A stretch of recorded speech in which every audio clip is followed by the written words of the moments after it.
వెన్నపూస అండి 4-5 రోజులది, వారం అవుతుందిలేండి. ఈసారి లేట్ అయిపోయింది నాకు.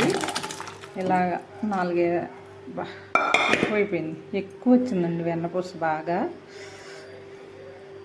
ఇలా 2-3 సార్లు కడిగేసుకుని అప్పుడు కాచాలన్నమాట అండి. అప్పుడు మంచి స్మెల్తో గుమగుమలాడిపోద్ది నెయ్యి. కడిగినాక మళ్ళీ కొంచెం ఎండగా ఉంది కదండి, అందుకని వెన్నపూస గట్టిగా రాలేదనమాట. ఇలా 4-5 సార్లు కడిగానండి. ఇంకోసారి అయినా కడగొచ్చు, కానీ నేను కడగట్లేదు. ఎండగా ఉంది కదా, అందుకని వెన్నపూస కొంచెం గట్టిగా రాలేదు. ఇలా శుభ్రంగా కడిగేసుకుని స్టీల్ గిన్నెలో వేసేసుకుని కాస్తానండి నేను. ఎందుకు నీట్గా వస్తుందండి. స్టీల్ గిన్నెలో అయితే భలే బాగుంటుంది నెయ్యి కాయడం, చక్కగా తిప్పుకోవడానికి అంతా. లేకపోతే ఇలాంటి మందపాటి గిన్నెలో అయినా కాసుకుంటే చాలా బాగా వస్తుందండి నెయ్యి. కాస్త మొదలు పెట్టాక చూడండి, నెయ్యి పాల్లాగా భలే ఉంటాయి. అయ్యండి, ఇది కాగి కాగి కాగి అరగంట అయినా కాగాలి. ఇలా తిప్పుతూ ఉంటానండి. నెయ్యి అడుగును గోదావరి పట్టేసి వేరే స్మెల్ వస్తూ ఉంటుందండి. అలా కాకుండా ఇలా తిప్పుతూ ఉన్నాం అనుకోండి, గోదావరి ఎక్కువ పట్టకుండా నెయ్యి ఎక్కువ మంచి కలర్ వస్తుంది, మంచి స్మెల్ వస్తుంది అనమాట. ఫ్రెష్గా ఉంటుందండి నెయ్యి. ఇలా నెయ్యి కాసేసి నేను ఫ్రిడ్జ్లో ఉంచేస్తానండి. అలా అండి, అందరికీ నమస్కారం అండి. అందరూ బాగున్నారా? నెయ్యి అండి బాబు, ఈరోజు చాలా టైం పట్టేసింది నెయ్యి కాసేటప్పటికి. మనం ఇప్పుడు కొనుక్కునే పాలే కదండి, అంత ఎక్కువ ఏమి రావట్లేదు. కానీ వచ్చిన మట్టికి ఇలాగా 5-6 రోజుల పైనే మేగడ తీసేసి ఫ్రిడ్జ్లో ఉంచేస్తానండి. అది మాత్రం కాసేసి వడపోసేసి చక్కగా ఫ్రిడ్జ్లో ఉంచేస్తా. ఎప్పుడు ఫ్రెష్గా ఉంటుంది అన్నమాట. ఎంత బాగుంటుందో నెయ్యి. బాగా కాస్తానండి. మాకు కాకినాడలో తెలిసిన వాళ్ళు ఉంటారనమాట. వాళ్ళు మాత్రం మా ఇంటి దగ్గర నెయ్యి అయితేనే పట్టుకెళ్తారు.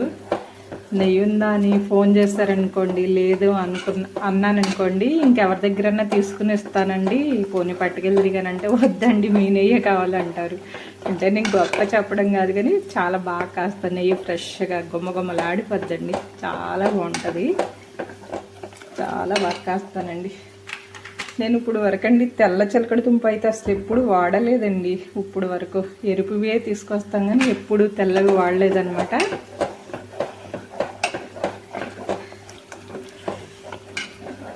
మరి కొందరు ఏంటోనండి, నెయ్యిలో తమలపాకు వేసుకోవచ్చు అంటారు, కొందరేమో అదేంటి దాల్చిన చెక్క ముక్క వేయొచ్చు అంటారు, కొందరేమో ఇంకేంటో చెప్తున్నా బెల్లం ముక్క వేయొచ్చు అంటారు. అదేంటో నాకైతే తెలియదండి. ఇప్పుడు నేను ఈ నెయ్యి కాసేసి చక్కగా ఫ్రెష్గా వడపోసేసాక మన గోదావరి మిగులుతుంది కదండి. చిన్నప్పుడైతే తినేవాళ్ళం, ఇప్పుడైతే తినడం అలా ఏం లేదు. ఇది తీసుకెళ్ళి చక్కగా ఒక మన షెడ్లో పిల్లి పిల్లలో ఫ్యామిలీ ఉన్నాయన్నమాట అండి. చక్కగా అన్నం, పెరుగు, మజ్జిగ ఏముంటవి ఇలా నెయ్యి వడపోస్తుంది గోదావరి, అవన్నీ తీసుకెళ్ళి చక్కగా డొక్కులో పోసేసి షెడ్లో పెడుతున్నానండి. పిచ్చి తల్లులు చక్కగా తింటున్నాయి. అబ్బాయి ఇవి కూడా కడుపు నింపుకుంటున్నాయి భలేగా అనేసి చాలా సంతోషం వేసేస్తుందండి నాకైతే.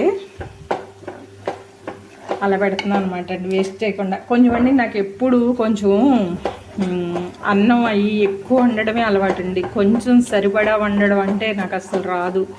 కొద్దిగా ఎక్కువ వండడమే అలవాటు అనమాట బాగా. ఇదిగండి, నేను మజ్జిగ చేసేసుకున్నాక కవ్వ ఏం చేస్తానంటారండి, ఇలా కవర్ తొడిగేసి పెట్టుకుంటారండి. ఎందుకంటే ఏమీ దూరకోకుండా చక్కగా వాలకోకుండా అలా ఉంటాయి అనమాట. ఇలా లబ్బర పెట్టేసి ఉంచేస్తాను. కావాల్సినప్పుడు తీసేసుకుని మళ్ళీ ఫ్రెష్గా కడిగేసేసి మళ్ళీ మజ్జిగ చేసేసి మళ్ళీ కడిగేసి మళ్ళీ అందులో పెట్టేస్తూ ఉంటారండి. అప్పుడు చక్కగా మన కవ్వం ఎప్పుడూ నీట్గా ఉంటుంది అనమాట. నెయ్యి అయితే గుమగుమలాడే నెయ్యి రెడీ అయిపోయిందండి చక్కగా. కానీ చాలా పని అండి, వెన్నపూస కడగడం 4-5 సార్లు పైన కడగాలి. చక్కగా నీట్గా కడిగితే నీట్గా వస్తుందండి. నేను ఎప్పుడు కొంచెం స్టీల్ గిన్నెలో కాస్తున్నానండి, లేకపోతే కొంచెం మందపాటి గిన్నె ఉంటుంది కదా, ఆ గిన్నెలో అన్నా కాసుకోవాలన్నమాట. చూసారా నెయ్యి ఎంత బాగా వచ్చిందో. అస్సలు స్మెల్ అయితే గుమ్మలు ఆడిపోతుందండి, నిజంగా చెప్తున్నాను. అసలు ఇది వరకైతే మేము నెయ్యి వాడేవాళ్ళం కాదండి. ఇప్పుడు కొంచెం బాగానే వాడుతున్నా, కొద్దిగా ఎక్కువ కాదు కానీ వాడుతున్నానండి. ఎప్పుడన్నా దోసకాయ పచ్చడి అలాంటివి చేసినప్పుడు వేసుకోవడం అన్నీ బాగా చేస్తున్నాం అనమాట. చిలకడ దుంపలు చూడండి భలే ఉన్నాయి కదా, తెల్ల చిలకడ దుంపలు. నెయ్యి రెడీ అయిపోయిందండి. ఇంకా వడకోసేసి ఫ్రెష్గా బాక్స్లోనో డబ్బాలను కోసేసి ఫ్రిడ్జ్లో పెట్టేస్తాను అనమాట. మనకు కావాల్సినంత బయట ఉంచేసుకుని కనవత పెట్టేస్తాను.